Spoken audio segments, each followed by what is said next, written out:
Senhor, nós te agradecemos essa noite, por mais essa série de mensagens que o Senhor quer ministrar ao nosso coração. Pedimos a Ti que nos dê a sabedoria necessária para expor somente a Tua palavra, de acordo com a Tua vontade. Oh, nós te agradecemos porque a Tua palavra é rica, não importa quantas vezes nós nos aproximemos dela, ela sempre nos suprirá com vida e graça. Obrigado pelo Teu amor por nós, que nos permite compreender as Escrituras. Dispensa-se a nós nessa noite. Fala, Senhor, nosso coração. Nós amamos conhecer o Senhor. Esse é o nosso destino, conhecer mais a Ti. Em nome de Jesus. Amém. Amados, essa noite nós queremos dar início a mais uma série de mensagens nas cartas de Tiago, Pedro, Judas e João. Semana passada nós encerramos as nossas exposições em Romanos, né? Encerramos Romanos 16. Foi um período em que o Senhor renovou muito intensamente o nosso amor pela palavra. E a palavra-chave desse tempo nosso foi graça. Nós desfrutamos a graça. A graça que nos introduz no reino de Deus, ela já estava preparada para nós antes da fundação do mundo. Antes que a gente sequer pensasse em existir, já havia uma graça preparada para nós. E essa graça nos acompanhou até o momento da nossa conversão, e dali ela nos introduziu na vontade de Deus, e ela vem nos trazendo, e ela vai nos entregar aonde? No reino de Deus. Essa graça que nos abriu a porta para a salvação, também nos entregará no reino de Deus. É isso que Romanos nos apresenta. Ao final ali, depois de nós termos aprendido tanto sobre aquela graça que antes era invisível para nós, porque ela estava em Deus, e ela veio até nós na pessoa de Jesus, e aí ela nos faz andar em graça uns para com os outros, de maneira que essa graça também intermedia os nossos relacionamentos. Essa graça é a nossa medida de amor, é a nossa medida de misericórdia, de perdão, de acolhimento. Essa graça também nos trouxe até Tiago, essa graça nos trouxe até Pedro, nos trouxe até João e Judas. Essas epístolas são, vamos dizer assim, nos últimos anos a gente teve poucos encontros com elas, né? Nós ficamos nas epístolas de Paulo um bom tempo, nós lemos muito as cartas de Paulo, e agora é com uma alegria renovada que a gente se aproxima desses outros apóstolos, esses outros escritores da palavra, não é? Para compreender, os meninos estão preparando ali, eu tenho algumas coisas para mostrar para os irmãos rapidinho. O ambiente espiritual dessas cartas é muito importante, então a gente vai falar um pouco do contexto, mas mais profundamente de como era a expectativa e o coração daqueles irmãos do primeiro século. E isso é muito importante a gente entender. Sabe quando aquilo está diante dos seus olhos a vida inteira, mas você nunca percebeu? Tem algumas coisas na palavra que são assim, elas se repetem. Alguns ambientes mentais, alguns ambientes no coração do povo santo, que aconteceram no passado, na história da igreja, parece que eles vêm se repetir. Vamos colocar em perspectiva, certo? Os discípulos haviam acabado de viver com o Senhor, durante o ministério do Senhor, 3 anos. E aí o Senhor morreu. Já parou para pensar o impacto da morte do Senhor na vida daqueles discípulos? Porque aquela não era a esperança só deles, daqueles 12, daqueles 120, daquela nação. Eles sabiam que aquela era a esperança de toda a terra. Aquele homem que estava diante deles, ele podia curar os enfermos. Ele podia expulsar os demônios. Ele podia mudar a história das pessoas. Aquele homem diante deles era Deus. Mais do que isso, para eles era importante, ele era também o rei prometido, que era descendente de Davi. Eles esperavam que eles fossem libertos da prisão que era estar debaixo do governo romano. Não é? Quando você olha os evangelhos, você não vê constantemente essa ansiedade nos discípulos. Poxa, finalmente, não é? Chegou o nosso libertador. Agora sim, agora esses romanos vão ver. Por quê? Porque se um de nós se ferir, olha, vamos para a guerra com os romanos, e um de nós se feriu, a gente tem aqui quem pode curar, certo? Não pode? Se matarem um de nós, a gente tem aqui quem pode ressuscitar. Se acabar o nosso suprimento, ele pode multiplicar o pão. Se a gente estiver num barco numa tempestade, ele pode fazer a gente chegar do outro lado, ele acalma o mar. Percebe que Jesus era o general militar perfeito? Não é? Ele era um general perfeito. Mas aquele Cristo que eles seguiram durante 3 anos recebeu muita oposição por parte dos líderes religiosos. Vocês já pararam para pensar por que é que os saduceus e os fariseus e os herodianos e os Zeus da vida lá, por que eles se opuseram a Jesus? Se Jesus era o Messias prometido e eles estavam vendo os milagres e os sinais, por que eles se opuseram a Jesus? Muitos chegaram a crer em Cristo e mesmo assim o condenaram à morte. É porque Jesus representava uma mudança tão profunda no status quo, ele representava uma alteração na ordem dos poderes. Aqueles que antes exerciam poder, como os sacerdotes, os líderes do povo, os líderes religiosos, eles iam perder o seu poder sobre as pessoas. Porque as pessoas não ouviriam eles mais, não honrariam eles mais, eles honrariam a Jesus. Eles tinham inveja do Senhor, ciúmes do Senhor. E por causa disso, mesmo reconhecendo que Jesus tinha uma autoridade diferente, e que é o que Nicodemos fala em João 3, somente alguém que foi enviado pelo Pai pode fazer esses sinais. Então por que você não dá testemunho dele? Por que você não crê nele abertamente? Porque ele vai mudar tudo. E se ele mudar tudo, nós perdemos as nossas cadeiras diante do povo. Perdemos a nossa fonte de riqueza, perdemos a nossa fonte de autoridade. E aí, diante dos seus discípulos, Jesus é crucificado, envergonhado diante de todo o povo. O que aconteceu com eles? Foram espalhados. Passaram 3 dias em profunda vergonha e tristeza. Depois de 3 dias, Jesus ressuscitou. Jesus ressuscitar é o grande sinal. Porque já havia acontecido ressurreições, certo? Um vivo ressuscitava um morto. Um profeta já havia ressuscitado pessoas. Mas um morto ressuscitar a si mesmo nunca havia acontecido. Não é? Cristo saiu sozinho da tumba. Pelo seu próprio poder, porque o Pai o ressuscitou. Aqueles discípulos em torno de Jesus, eles tinham uma pergunta. Podem colocar no 3, por favor. Esses discípulos em volta de Jesus, eles tinham uma pergunta. Será este o tempo? Abra a Bíblia de vocês em Atos capítulo 1.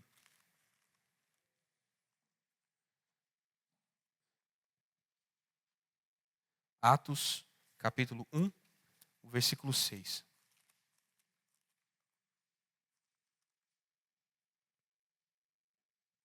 Então, os que estavam reunidos com Jesus lhe perguntaram: será este o tempo em que o Senhor irá restaurar o reino a Israel?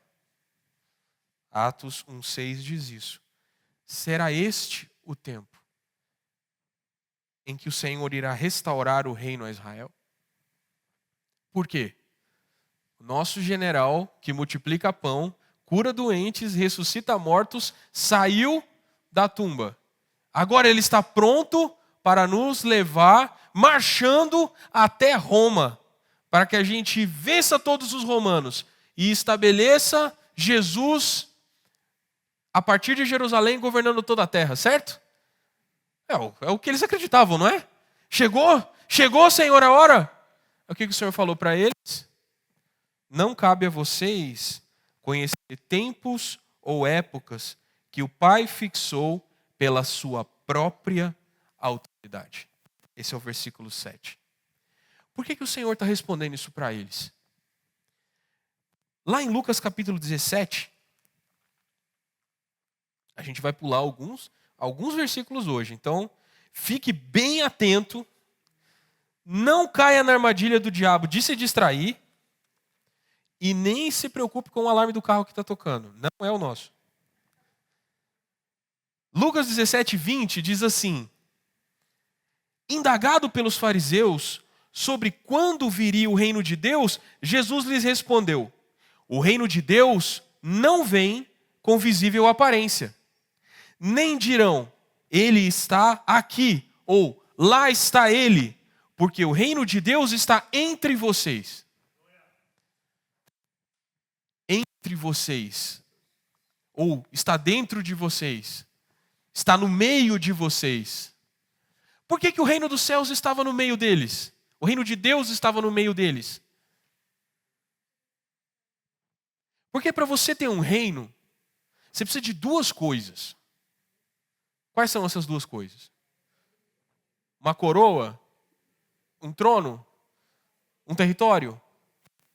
Tem muito rei sem território. Tem muito rei sem coroa. Tem muito rei sem trono.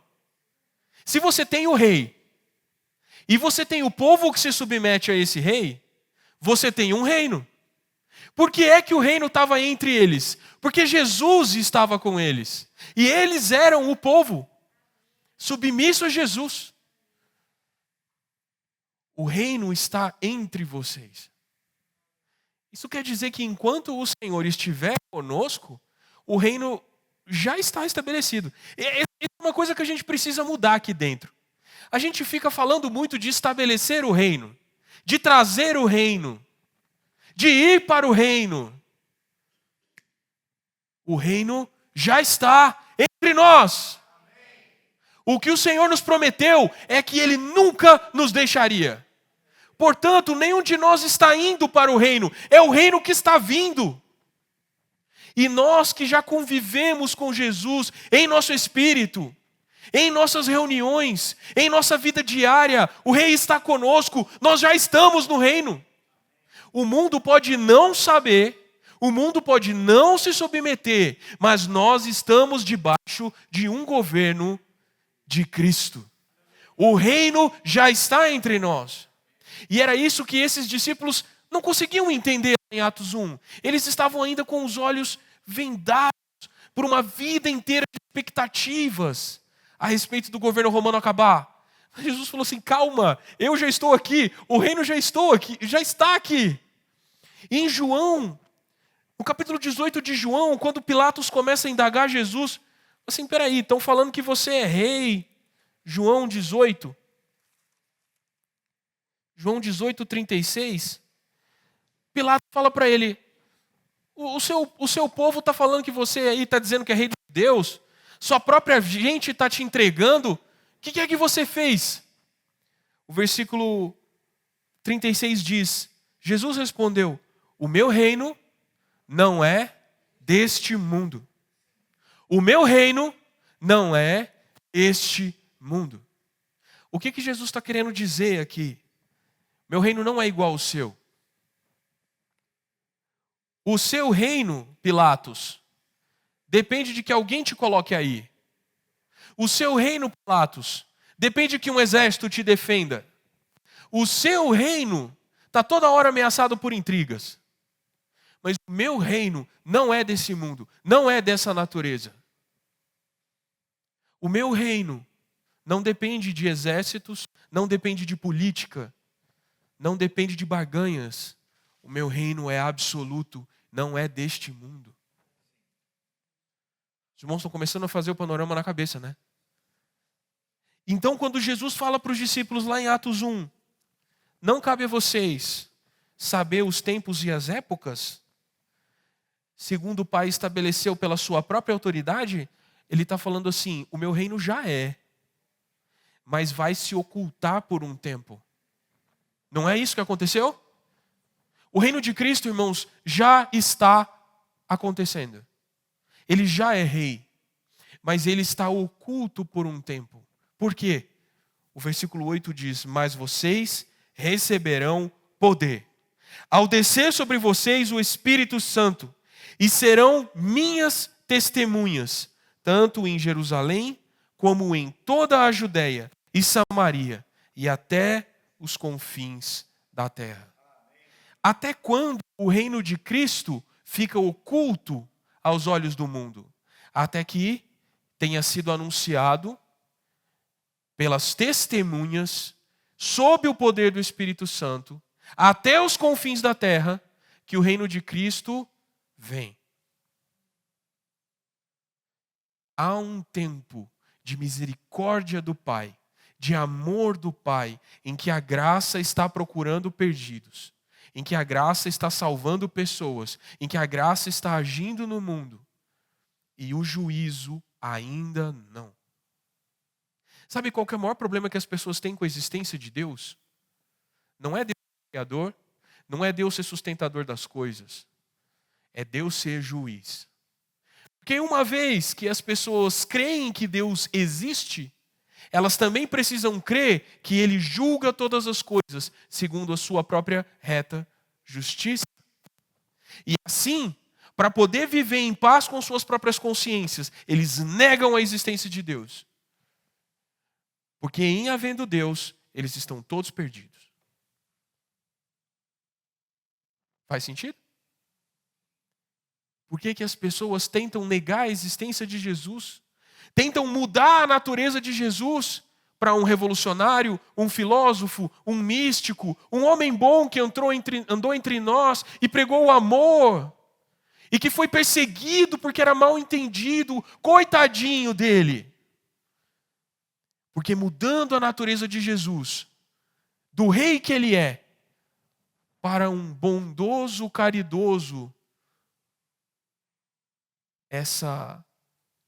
esse trono permanece vazio, para que a gente possa colocar a nossa própria concupiscência nele, para que a gente possa colocar nossas próprias ideias ali, e viver não de acordo com o que o Senhor estabelece na sua palavra, mas de acordo com o que governa o nosso próprio coração corrupto. E é por isso que os homens negam a existência de Jesus e mudam a natureza do nosso Deus. Para que a verdade sobre Jesus fosse pregada a toda a terra, ele deu aos seus discípulos a missão de ir até os confins da terra anunciando a sua verdade. Isso está em Atos 1, 8. Serão minhas testemunhas, tanto em Jerusalém, quanto em toda a Judéia e Samaria, e até os confins da terra. Se você tem que ir até os confins da terra, você precisa de poder para isso. Qual que é a maior barreira que você teria, por exemplo, se você fosse forçado nesse instante a mudar para o Cazaquistão? Cazaquistão. Certo? Qual que é a maior dificuldade de você morar a partir de amanhã no Cazaquistão? Eu não falo o idioma cazaque, ok? Você também não. Se tiver algum irmão aqui entre nós que fala o idioma cazaque, não sei nem onde é o Cazaquistão. Mais fácil. Alguns de nós aqui falam bem inglês. Ótimo. E espanhol, para mim, é uma grande dificuldade. Como é que você vai chegar nos confins da terra se você não fala as línguas que se falam nos confins da terra? É por isso, irmãos, que Atos capítulo 2 aconteceu. Atos capítulo 2, 1 diz: ao cumprir o dia de Pentecostes, estavam todos reunidos no mesmo lugar. De repente, veio do céu um som, como de um vento impetuoso, encheu toda a casa onde estavam sentados. E apareceram distribuídas entre eles línguas como de fogo, as quais pousaram sobre cada um deles. Todos ficaram cheios do Espírito Santo e começaram a falar em outras línguas, conforme o Espírito lhes concedia. Se o Senhor quer que você vá para o Cazaquistão, Ele tem que dar para você a capacidade de falar a língua do Cazaquistão. E se Ele vai, de maneira sobrenatural, te levar para o Cazaquistão, você vai sobrenaturalmente falar cazaque. Esses homens eram discípulos iletrados de Jesus, cuja origem era humilde, que não tinham acesso à educação até aquele momento. Eles falavam, já eram bem melhor do que a maioria de nós, porque eles falavam hebraico, corriqueiramente aramaico e grego. Já são 3 línguas. A maioria deles, para poder negociar, comprar, vender, tinha que falar mais de um idioma. Mas eles não falavam a língua dos partos. Eles não falavam a língua dos medos. Eles não falavam as línguas dos elamitas, nem dos mesopotâmicos, nem dos da Capadócia. Onde é que fica a Capadócia? O Ponto? Onde é o Ponto? Se o Senhor quer nos enviar até os confins da terra, Ele tem que nos capacitar para isso. Irmãos, o dom de línguas que o Senhor concedeu aqui em Atos foi para cumprir com a missão que Ele tinha dado a eles. Vão até os confins da terra falar que eu venci a morte e que eu virei no meu reino vindouro. Senhor, a gente tem que chegar nos confins da terra. Como é que a gente faz? Eu dou a vocês o meu Espírito, que vai capacitar vocês a falar todas as línguas daqui da Judéia até os confins da terra. Amém? Os irmãos estão compreendendo? A missão é mais importante do que o dom. Porque quando Deus concede um dom, é para cumprir uma missão. Antes que eles fossem enviados, eles receberam uma capacitação de Deus. Olha para suas mãos. Quais são os dons que Deus colocou nela? Quais são as capacidades que Deus te entregou aqui, na sua intelectualidade, aqui no seu coração? Os dons que Deus nos dá são indicativos muito fortes de quais missões Ele nos capacitou. Amém? E aí, a gente tem que entender por que é que tem esse tanto de língua. Por que é que tem esse tanto de língua? Essa foi uma ferida que Deus causou na humanidade. Gênesis capítulo 11. Versículo 1 diz: em toda a terra havia apenas uma língua e uma só maneira de falar. Essa é a história que nós conhecemos como a Torre de Babel. Lá naquele lugar, na planície de Sinar, um homem poderoso ajuntou muitos homens em torno dele e eles começaram a edificar uma cidade e construir uma torre que tornasse famoso o nome deles e que eles pudessem alcançar o céu, para que de uma torre muito alta eles nunca mais fossem espalhados por lugar nenhum. E todo o poder humano tivesse concentrado num único lugar. Não é isso que Deus ordenou que os homens fizessem. Ele mandou que os homens se espalhassem, se multiplicassem e cobrissem a terra. Mas os homens queriam ficar reunidos num único lugar, debaixo de um único poder, sob uma única cabeça, para todos serem protegidos por aquele homem forte. Aquela estrutura poderosa. Aquela torre que tornava o nome deles famosos. Nós somos os edificadores daquela grande cidade. Ela rivaliza com os céus em altura. Veja, alcançamos o céu. Poder humano concentrado. O que Deus fez? Deus desce, confunde as suas línguas. Versículo 8. Assim o Senhor os dispersou dali, pela superfície da terra. E pararam de edificar a cidade. Por isso a cidade foi chamada de Babel. Porque ali o Senhor confundiu a língua de toda a terra. E dali o Senhor os dispersou por toda a superfície dela. Atos 2 é a cura de Deus para Gênesis 11. Deus dispersou as pessoas e enviou os seus discípulos a perseguir cada um daqueles povos que haviam sido espalhados. Conseguem compreender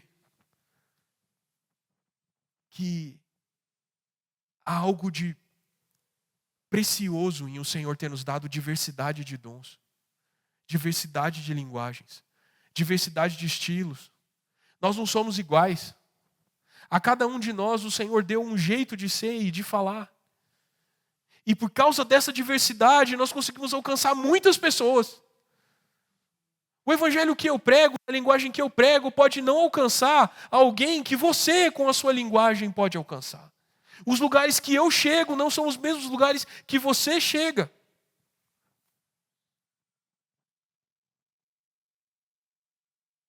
Oséias capítulo 6, versículo 1.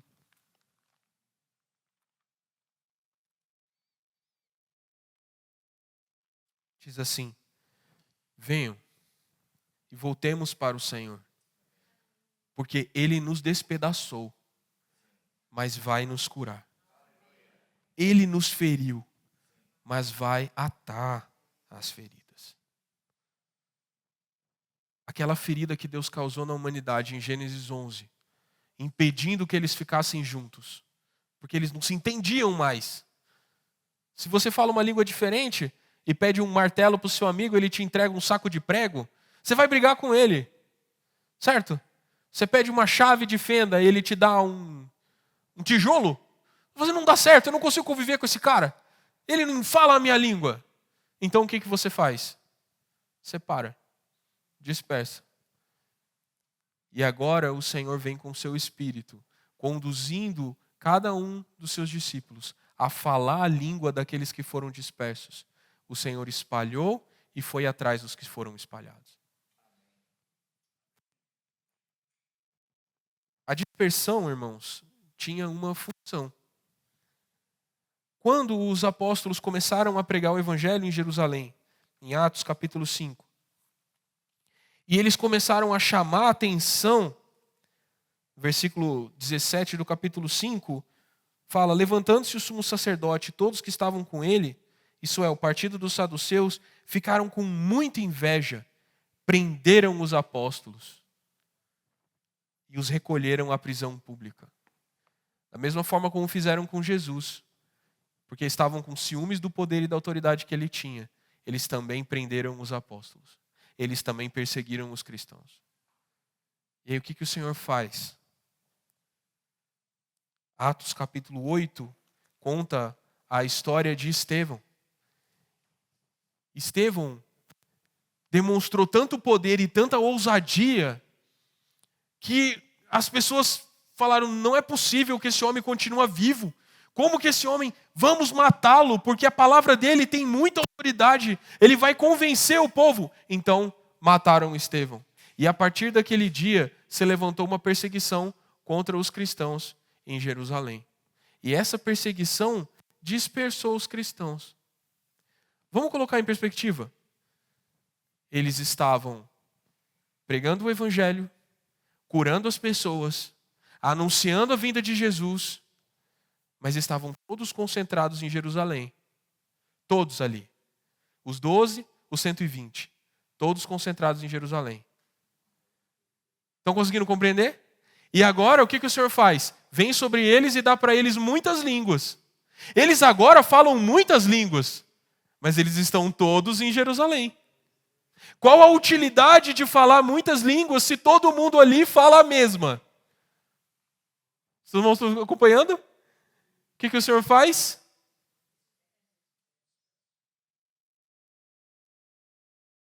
Nós não queremos perseguição. Nós não queremos sofrimento. Nós não queremos dispersão. Queremos ficar juntos. Mas o Senhor nos concedeu dons para nos levar até os confins da terra, e nós insistimos em ficar no mesmo lugar, edificando uma Babel para nós, o que o Senhor faz? Ele nos dispersa. Ele nos espalha. Para quê? Atos capítulo 8, versículo 1 diz: naquele dia teve início uma grande perseguição contra a igreja de Jerusalém. Todos, exceto os apóstolos, foram dispersos pelas regiões da Judéia e da Samaria. Opa, vocês serão minhas testemunhas em toda a Judéia e Samaria. Eles estavam cumprindo o que o Senhor tinha ordenado com a capacitação que o Senhor deu. E mais, o versículo 4. Enquanto isso, os que foram dispersos iam por toda parte fazendo o quê? Pregando a palavra. Eles estavam cheios do Espírito Santo, cheios da ousadia do Senhor. Tinham uma boa notícia para contar. Falavam muitas línguas. Onde eles iam, o que eles faziam? Anunciavam a palavra. A perseguição era um problema? Era um problema. Alguns iam ser mortos? Alguns iam ser mortos. Alguns iam ser presos? Iam ser presos. Eles iam perder sua riqueza? Sim. Algumas famílias iam ficar espalhadas? Infelizmente. Mas a missão que Deus tinha dado para eles ia se cumprir. E a capacitação que Deus tinha dado para eles ia encontrar função.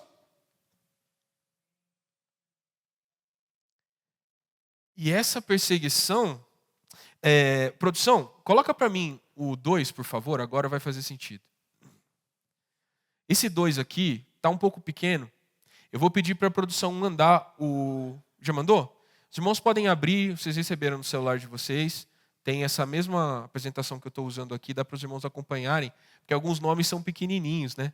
Esse daí é um mapa de como seriam os 100 primeiros anos, ali uns, vamos dizer assim, uns 80 primeiros anos da pregação do evangelho a partir da Judéia, né? E nesse mapa, os irmãos podem ver que há duas perseguições destacadas. A primeira, está ali em roxo, é a perseguição dos judeus. Ela começa imediatamente após a ressurreição do Senhor. Certo? E a partir do ano 54, começa a perseguição dos romanos. Ora, eles estavam em Jerusalém, foram dispersos por outras regiões do Império Romano. Mas aí o Senhor não queria ficar restrito ao Império Romano. Ele queria que eles fossem por toda a terra. Onde houvesse um ser humano, eles deveriam ir. Então, dentro do Império Romano, eles também não são bem-vindos. Uma segunda perseguição se levanta e espalha mais ainda os cristãos.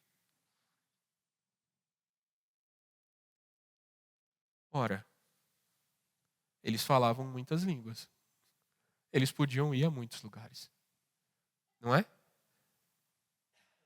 Os irmãos estão compreendendo a função disso?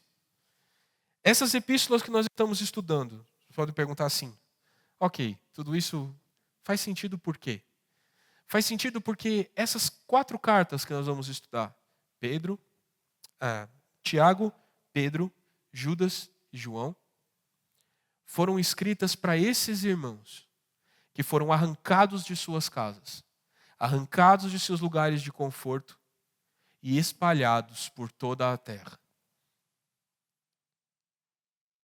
Aqueles que estavam na dispersão, aqueles que estavam na diáspora, perderam tudo, mas tinham uma capacitação dada pelo Espírito Santo e tinham uma boa notícia para contar a todas as pessoas. Então eles foram enviados pelo Senhor e estavam cumprindo com a sua missão. Algumas coisas importantes culminam dessa função. Pode voltar para o tópico todas as nações, tribos, povos e línguas. Apocalipse capítulo 7. É um versículo muito conhecido dos irmãos. Apocalipse 7, 9. Se você puder abrir na sua Bíblia, porque eu queria que você lesse na sua Bíblia para ter certeza que esse versículo existe, ele está aí na sua Bíblia. Diz assim: depois destas coisas vi, e eis grande multidão, que ninguém podia contar, de todas as nações, tribos, povos e línguas. Eles estavam aonde?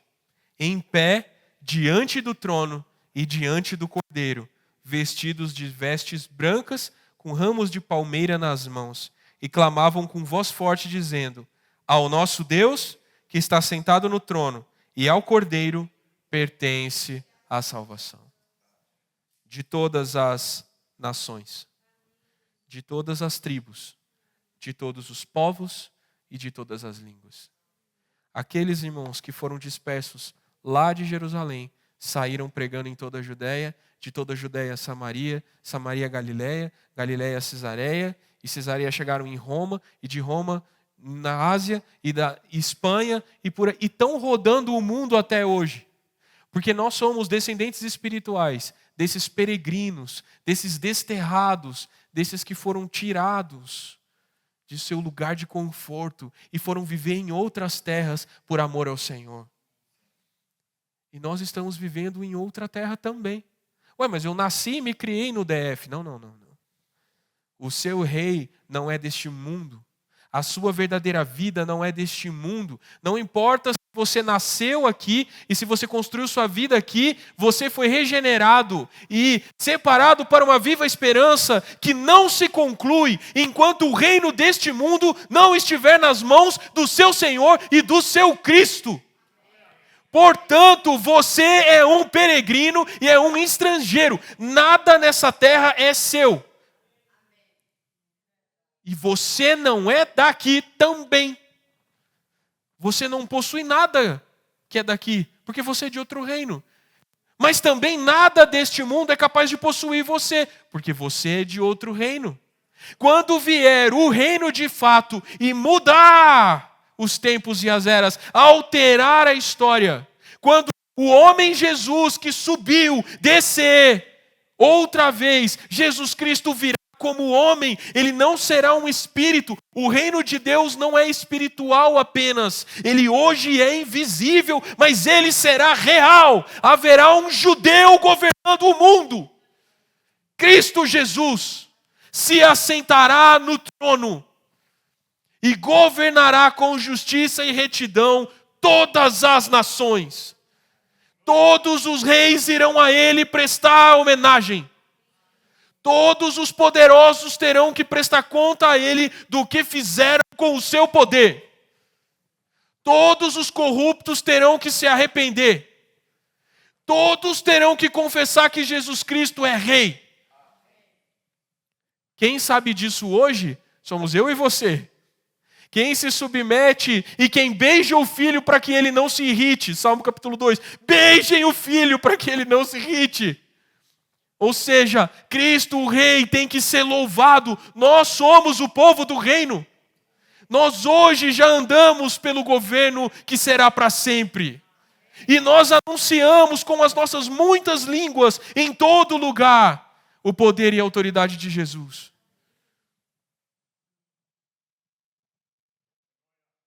É para isso que o Senhor nos capacita.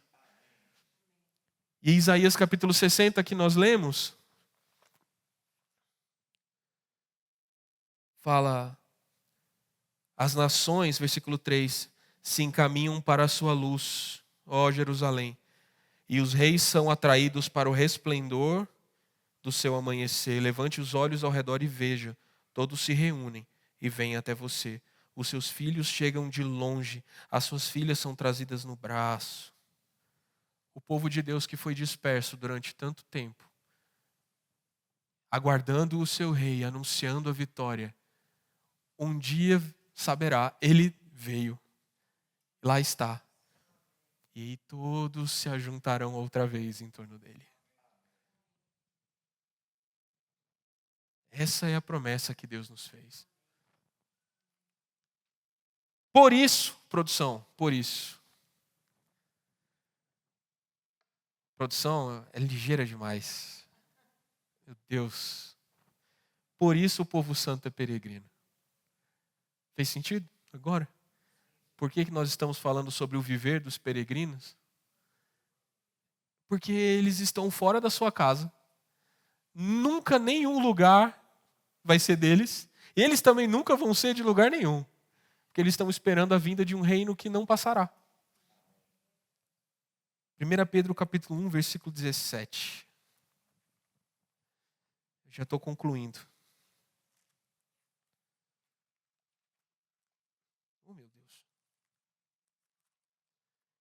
1 Pedro 1,17 diz: se vocês invocam como Pai aquele que sem parcialidade julga segundo as obras de cada um, vivam em temor durante o tempo da peregrinação de vocês.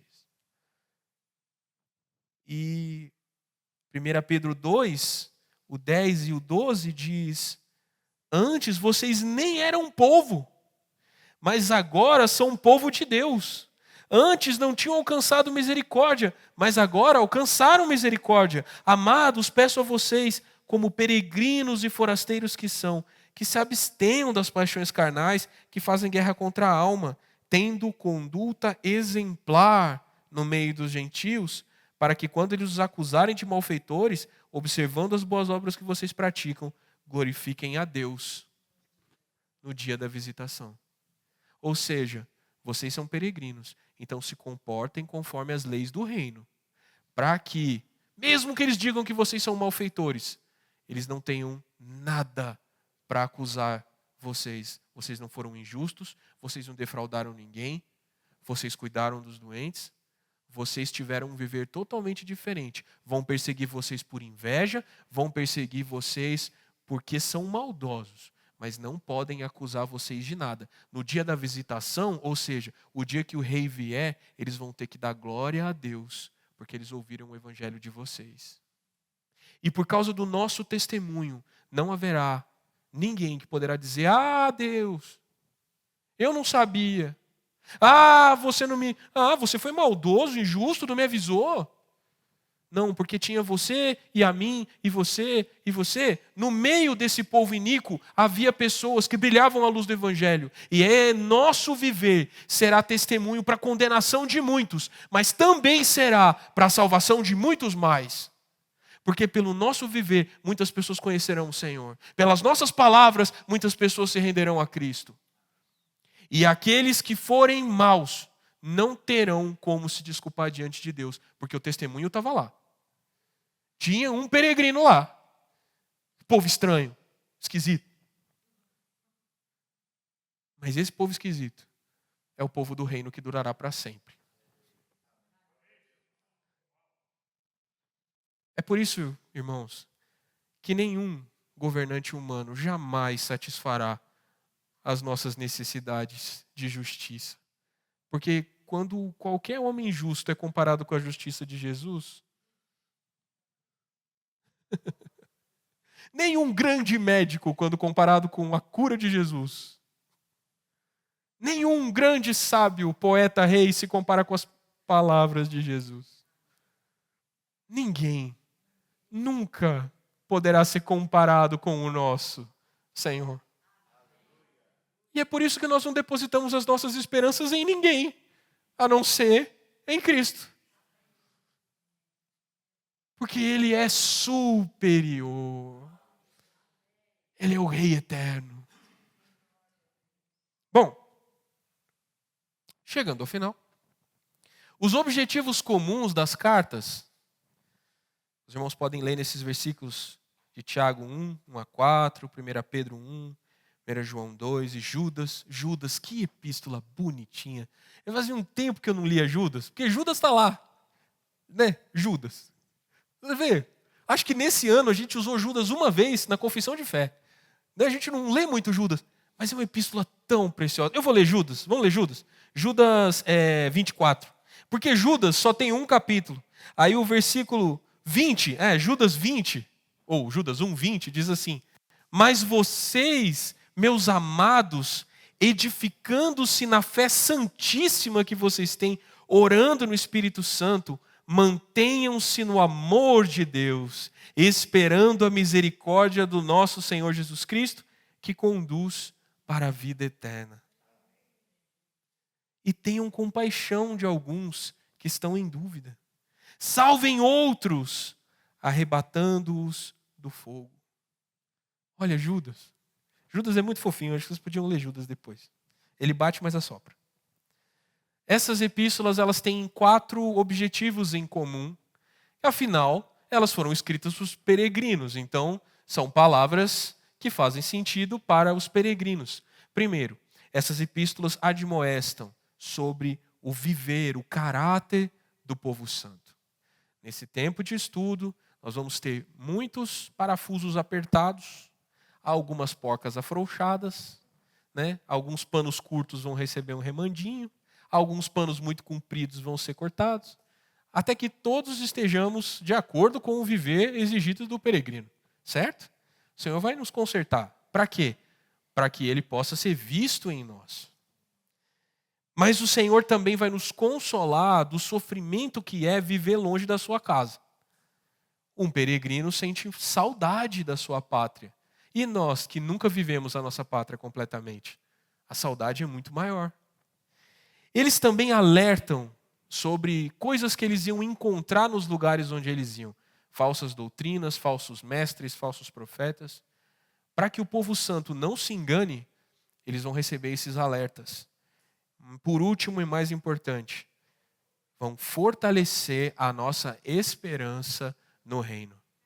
4 coisas, 4 verbos: admoestar, consolar, alertar e fortalecer. Amém? Durante o tempo que nós fomos estudar essas cartas, os irmãos vão recebendo devocional também. Procurem essas 4 coisas na palavra.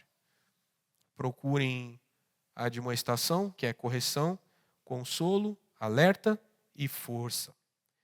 4 conclusões que nós podemos ter da palavra de hoje. Deus usa muitas vozes para falar com o seu povo. Usou Tiago, usou Pedro, usou João, usou Judas, usou Paulo e hoje pode usar cada um de nós para levar essa mensagem ao povo santo. Segundo, uma coisa que nós vamos ver muito é que Tiago, por exemplo, não cria em Jesus, mas se tornou um dos principais da igreja em Jerusalém. Pedro era um cara todo atrapalhado, mas nossas epístolas são cheias de amor. O que aconteceu com esse cara? Foi transformado. João queria que descesse fogo do céu para consumir o povo que não cria em Jesus. E no final ele está chamando todo mundo de filhinhos, amados. Entendeu? S2 para todo lado. O processo de transformação que o Senhor vai fazer em nós vai ser percebido por todas as pessoas. Não vamos conseguir esconder a luz, ok? Mais uma coisa. Deus não vai deixar o seu povo sem um alerta. Todas as vezes que houver riscos para o seu reino, Ele vai alertar o seu povo. Mesmo quando esse perigo estiver escondido ou for dissimulado. E por último, Deus consolará o seu povo. Mesmo quando ele estiver espalhado, e Ele sempre vai renovar a nossa esperança no reino inabalável de Jesus. Irmãos, esse foi uma introdução, certo? Do que o Senhor tem para ministrar ao nosso coração nessa próxima série que vai durar 14 mensagens? 14 mensagens. 14 mensagens dá quanto? 2 meses? 2 meses e meio. A gente vai ter 2 meses e meio para conhecer Tiago, Pedro, Judas e João. Aproveitem esse tempo. Não espere chegar o devocional no seu celular. Abra sua Bíblia e leia. É tão precioso o tempo de comunhão com o Senhor. Quando Ele nos visita, fala, sou eu que estou falando, ouve. Amém? Vamos orar então. Senhor, obrigado pela Tua palavra essa noite. O Senhor possa nos conduzir nesse caminho de entendimento e de maturidade. Tira de nós toda a preguiça, tira de nós toda a vontade de ficar tranquilo. Nos incomoda para que o reino seja mais brilhante em nós. Obrigado pelas situações adversas que nos aparecem, porque elas são oportunidades do Senhor manifestar as línguas que o Senhor deu para nós, os dons que o Senhor nos capacitou. Que o Senhor guie todo esse nosso processo de estudo. Em nome de Jesus, amém. Amém. Os irmãos podem fazer grupos e a gente vai ter um tempo para compartilhar. Os irmãos podem também fazer perguntas, tirar suas dúvidas.